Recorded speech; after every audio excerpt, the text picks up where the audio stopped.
Hello, everyone. This is Geog History. As you all know, I've been covering many different areas of the world through an anthropological, ethnic, and potentially racial lens. And this video is going to be about South Asian. So before I even do that, I need to establish what South Asia is. So, as a geographic region, South Asia generally includes India, Pakistan, Bangladesh, Nepal, Sri Lanka, Bhutan, and the Maldives, while sometimes it includes Afghanistan. And parts of Myanmar are sometimes discussed alongside South Asia, but the countries I mentioned before are the general ones. So, in general, the region is geographically defined by the Indian subcontinent, bounded by the Himalayas to the north, the Arabian Sea to the west, the Bay of Bengal to the east, and the Indian Ocean to the south. So, from an anthropological lens, South Asia is often treated as a distinct civilization zone comparable to Europe, East Asia, the Middle East, and Sub Saharan Africa. Historically, it developed through indigenous urban civilizations such as the Indus Valley Civilization, Vedic traditions, Hinduism, Buddhism, Jainism, and Sikhism. It later absorbed Persian influences, Greek influences, Turkic influences, Islamic influences, and European colonial influences. This produced a civilization that is neither fully Middle Eastern nor East Asian. So there is no single South Asian ethnicity. Instead, South Asia contains hundreds of ethnic groups. Major macrogroups include Indo-Aryan peoples, which is predominant in northern India, Pakistan, Bangladesh, Nepal, and examples of this are Punjabis, Bengalis, Gujaratis, Marathis, Kashmiris, and Sindhis. And together they comprise roughly 3/4 of South Asia's population. We then have Dravidian people who are predominant in southern India and parts of Sri Lanka. So examples of this include Tamils, Telugus, Kannadigas, and the Malays. The Dravidian languages form a distinct family from Indo-European languages. Then we have the Tibeto-Burman peoples, which is predominant in northeastern India, Nepal, and Bhutan. Examples of this include the Bodo, the Naga groups, and the Sherpa, and the Meitei. These groups often show stronger connections to East and Southeast Asian populations. Then we have the indigenous slash Adivasi people. So examples of this include the Santal, the Gond, the Bhil, and the Mundai. Many preserve traditions predating Indo-Aryan and Dravidian expansions. So, South Asia as a genetic region. So, genetically, South Asians are distinctive enough that population geneticists often treat them as their own cluster. However, they're not homogeneous, as most South Asians can be modeled as varying mixtures of ancient components. So, the first one is the ancient Iranian related farmers, which are connected to prehistoric populations west of the Indus. Ancient South Asian hunter gatherers, sometimes called AASI, or ancient ancestral South Indians. This ancestry has no close modern equivalent and is unique to South Asia.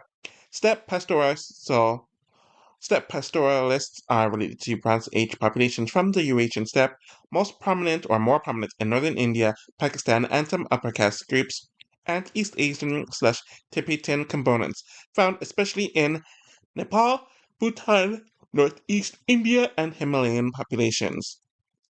So, South Asia is one of the world's largest linguistic areas. Major language families include the Indo-Europeans, which has Hindi, Bengali, Punjabi, Marathi, Urdu, and Nepali. The Dravidians, which has Tamil, Telugu, Kannada, and Malayalam, the Tibeto-Burman, which has many Himalayan and Northeastern languages, and the Austroasiatic, which includes the Santali and the Khasi. Interestingly, despite belonging to different families, many South Asian languages share grammatical features because of thousands of years of contact with one another. Okay, so the next section is about why they and their descendants are grouped together, and this is pretty easy. So, one of them is the legacy of the Indian subcontinent. So, for most of recorded history, much of modern India, Pakistan, and Bangladesh existed with interconnected political, economic, and cultural systems. Even after the 1947 partition and the creation of Pakistan and later Bangladesh, many outsiders were still and still do view the region as one broad cultural area, the Indian subcontinent. As a result, descendants of migrants from these countries were often lumped together abroad.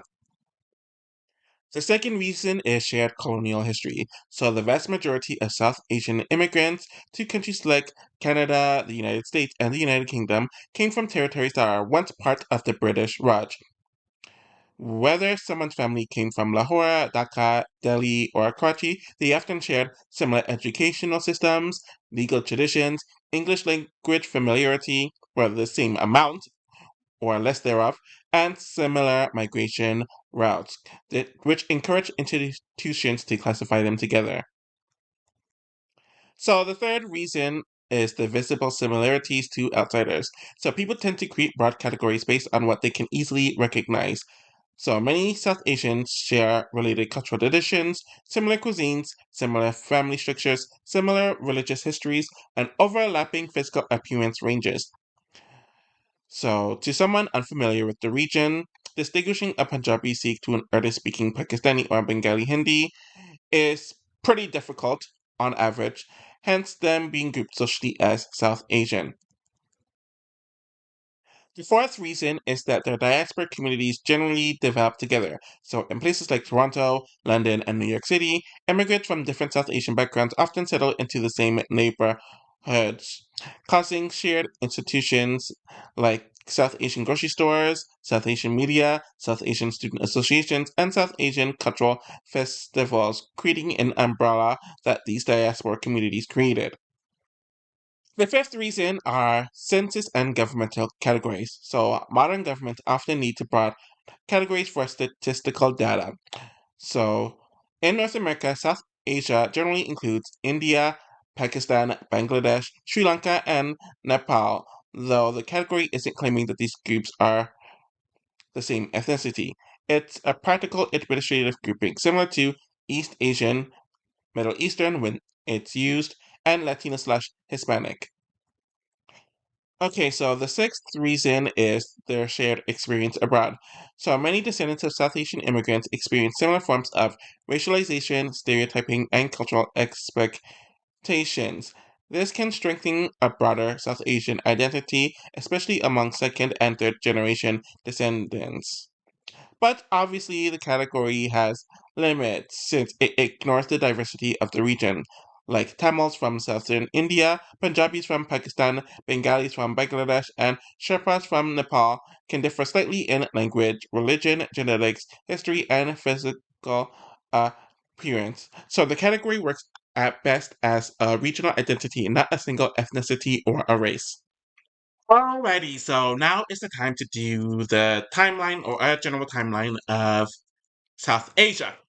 So, from 65,000 to 40,000 BCE, this was when the first modern humans arrived. So, the ancestors of today's South Asia were among the earliest modern humans to leave Africa. So, these populations moved along the Indian Ocean coast and settled across India, Pakistan, Sri Lanka, and Bangladesh. Many geneticists believe these early populations contributed significantly to what would later become the AASI, Ancient Ancestral South Asian Ancestry Component. For tens of thousands of years, South Asia was populated entirely by indigenous hunter gatherers. So, from 10,000 to 7,000 BCE, this was the end of the Ice Age. So, as climate warmed up, populations expanded, regional cultures diversified, and early agriculture began appearing. So, South Asia likely contained dozens of distinct hunter gatherer societies.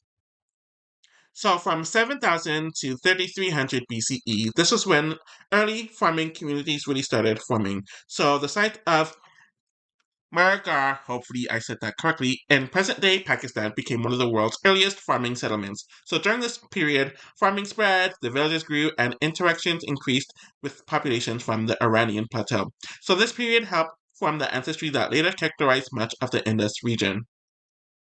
So from 1300 to 1900 BCE. So this was during the Indus Valley Civilization. So it's one of the first urban civilizations that emerged with humanity. So major cities included Mohenjo-daro, and obviously excuse my pronunciation if or when I most likely get it wrong, and Harappa, which included features like urban planning, drainage systems, long distance trade, and standardized weights. So the civilization stretched from modern Pakistan into northwestern India. At this stage, there were no Indians, Pakistanis, or Bengalis yet. The people belonged to a Bronze Age civilization unique to South Asia. So from 2000 to 1500 BCE, this is the collapse and the transformation as the Indus civilization declined. The likely factors of this included climate shifts, river changes, and economic disruption, so populations dispersed across the subcontinent. This period is crucial because it set the stage for later ethno-linguistic developments. So from 2000 to 1000 BCE, this was the Indo-Aryan migration. So groups related to the Bronze Age steppe populations entered South Asia from Central Asia. They brought early Indo-Aryan languages, Vedic traditions, horses, and chariot culture. These migrants mixed extensively with existing populations rather than replacing them. Modern Indo-Aryans speaking peoples emerged from this blending. This period produced the foundation of Sanskrit, Vedic religion, and much of the later Hindu traditions. So from 1500 to 500 BCE, this is the Vedic age. So this is the earliest Vedic texts that were composed. Society became increasingly stratified. Many cultural foundations of later Hindu civilizations emerged, like ritual traditions, social hierarchies, and philosophical schools. Northern India became the center of Vedic culture, my bad. So from 600 to 300 BCE, this is the age of kingdoms and new religions. Large states emerged and new religious movements happened like Jainism and Buddhism. This was one of South Asia's greatest intellectual periods. So from 322 to 185 BCE, this is the Mauryan Empire. So the Maurya Empire became the first empire to unite much of the subcontinent. Its most famous ruler was Ashoka. Under Ashoka, Buddhism spread widely, trade expanded, imperial administration also strengthened. So now we are at 200 BCE to 300 CE. So this involves the regionalization and trade. So South Asia became connected to Rome, Central Asia, Southeast Asia, and China. Major ethnic and linguistic groups became increasingly recognizable during this period. So the early ancestors of Punjabis, Bengalis, Tamils, and Gujaratis began taking shape here. So from 320 to 550 CE, this is the Gupta age. So the Gupta Empire is often called a classical golden age. Developments included mathematics, astronomy, literature, and philosophy. Many cultural elements associated with classical Hindu civilizations became standardized. So from 500 to 1200 CE, so regional and civilizations, these had distinct peoples and kingdoms that became more defined. So the north had the Rajputs and the Kashmirs and the early Punjabis. The east had the Bengalis. The south had the Tamils, Kannadigas, Telugus, and the Malays. This is when many modern South Asian ethnic identities became recognizable. So from 700 to 1700 CE. So this is where the Islamic influence really started to grow. So Muslim merchants, scholars, and rulers arrived. Major Islamic states emerged, culminating in the Delhi Sultanate and the Mughal Empire. This period profoundly shaped language, architecture, cuisine, music, and identity. Many modern Muslim communities of Pakistan, Bangladesh, and India trace their roots to this era. So, from 1500 to 1800, South Asia in the early modern world. So, the subcontinent became one of the regions or richest regions on Earth. Major powers included the Mughals, the Marathas, the Sikhs, and the regional kingdoms. South Asia was a global center of textile production and trade. So from 1757 to 1947. So this is the British colonial era. So the British East India Company and later the British Raj transformed the region. Modern ideas of census categories, ethnicity, race, and nationalism became increasingly important here. Many ethnic identities hardened during this period. So 1947 is a huge period during this regional history. And we had the partition. So this is one of the most significant events in South Asian history. British India was divided into India and Pakistan.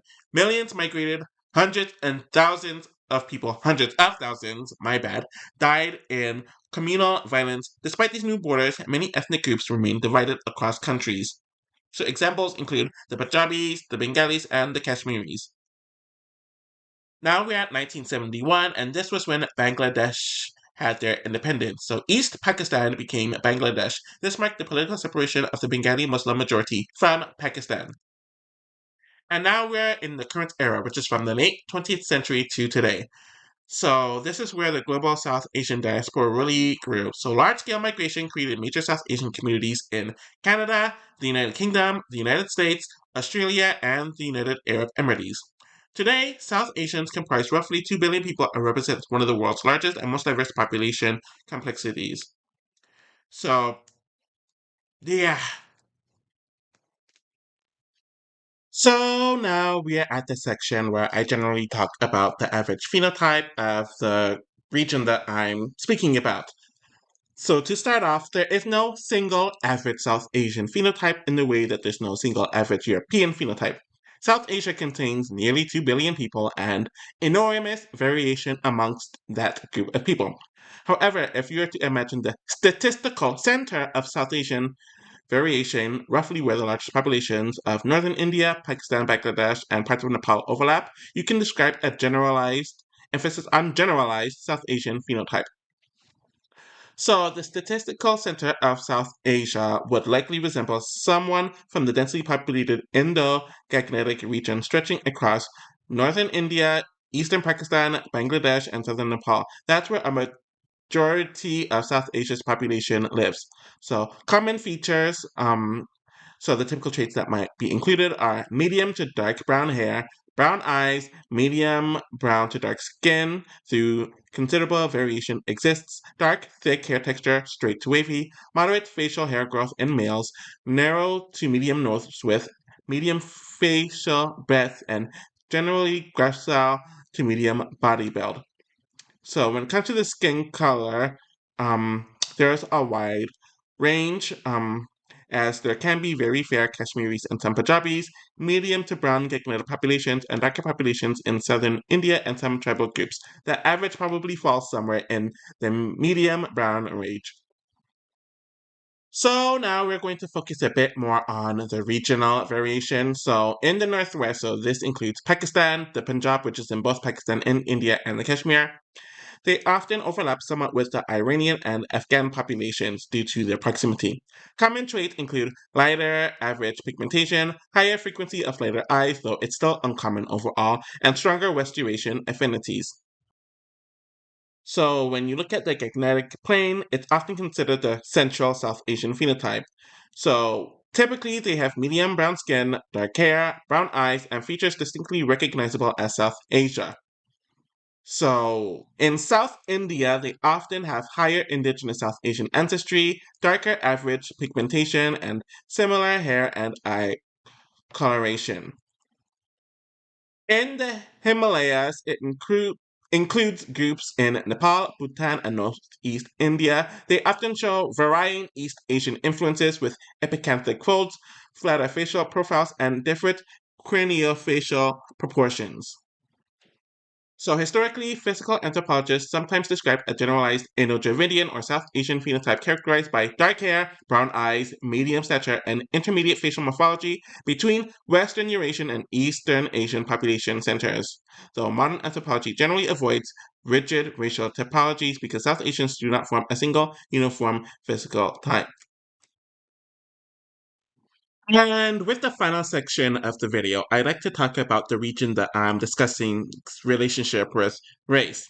So that's pretty complicated regarding South Asians and race because South Asians fit awkwardly into many of the racial systems that were developed in Europe and later adopted in North America. They are one of the clearest examples of how race is a social category that does not always map neatly onto anthropology, genetics, or history. So here's the traditional racial problem. Historically, European racial theories often divided humanity into a few, mainly three, large groups. There was Caucasoid, which included Europeans, Middle Easterners, North Africans, and South Asians. Mongoloid, which included East Asians, Southeast Asians, Indigenous Americans, and Pacific Islanders, and Negroid, which included Sub-Saharan Africans. Under this old framework, South Asians were usually classified as Caucasoid. However, many South Asians did not look particularly similar to Europeans who created those categories, leading to constant debate and special exceptions. So let's get into why South Asians were often put in the Caucasoid category. So, 19th and early 20th century anthropologists noticed that Indo-Aryan languages belong to the Indo-European family. Many South Asians share some ancient ancestry with populations west of the Indus. Certain craniofacial traits overlapped with the populations in the Middle East and Europe. As a result, they often grouped South Asians into a broad Caucasoid category. Today, most anthropologists view these other racial categories as oversimplified and scientifically outdated. So when it comes to modern genetics, genetically, South Asians form one of the world's largest major population clusters. When geneticists run large-scale analyses, South Asians generally cluster separately from Europeans, separately from East Asians, and separately from Sub-Saharan Africans. They are not simply a branch of Europeans or Middle Easterners. Instead, South Asians have substantial ancestry components that developed within South Asia itself. In modern population genetics, South Asian is often treated as its own broad regional cluster. So, race in different countries, and it's actually very interesting. So, in the United States, people with ancestry from India, Pakistan, Bangladesh, Sri Lanka, and Nepal are generally classified as Asian. This places them in the same broad census category as Chinese, Japanese, Koreans, Vietnamese as well, even though the historical and genetic relationships are quite different. In the United Kingdom, historically, in the United Kingdom, Asian often meant South Asian first, which isn't the case in the United States or even Canada, really. When many Britons hear Asian, they may think of Indians, Pakistanis, and Bangladeshis rather than East Asians. This reflects Britain's migration history. In Canada, South Asian is commonly treated as a distinct, visible minority category separate from East Asian groups. This reflects the large South Asian diaspora and recognition that they are a distinct population group. So, when it comes to the internal views of race, historically, South Asian societies did not recognize themselves according to the same racial frameworks developed in Europe. People were more likely to identify by language, religion, region, caste, ethnicity, kingdom, or community, rather than broad racial labels. A Bengali, a Punjabi, a Tamil, and a Kashmiri might have viewed themselves as very different peoples despite all being South Asian. So there's, of course, the element of colorism versus race that definitely needs to be discussed. So one important distinction is that South Asia has a long history with colorism, but not necessarily race in the modern Western sense. Colorism refers to the preference for lighter skin and social associations being attached to complexion, where they saw lighter skin as richer and darker skin as poor. This existed long before modern European racial systems arrived. However, complexion alone did not create rigid racial categories equivalent to those found in places like the United States or South Africa. So, how South Asians are often racialized today. In multicultural societies, South Asians are frequently perceived as a distinct racialized group because 1. They often share certain physical traits recognizable to outsiders, 2. They have overlapping cultural traditions, 3. They are commonly grouped together in school, workplaces, media, and government statistics and data. As a result, many second and third generation descendants come to identify not only as Indian, Pakistani, Bengali, Tamil, etc., but also as South Asian.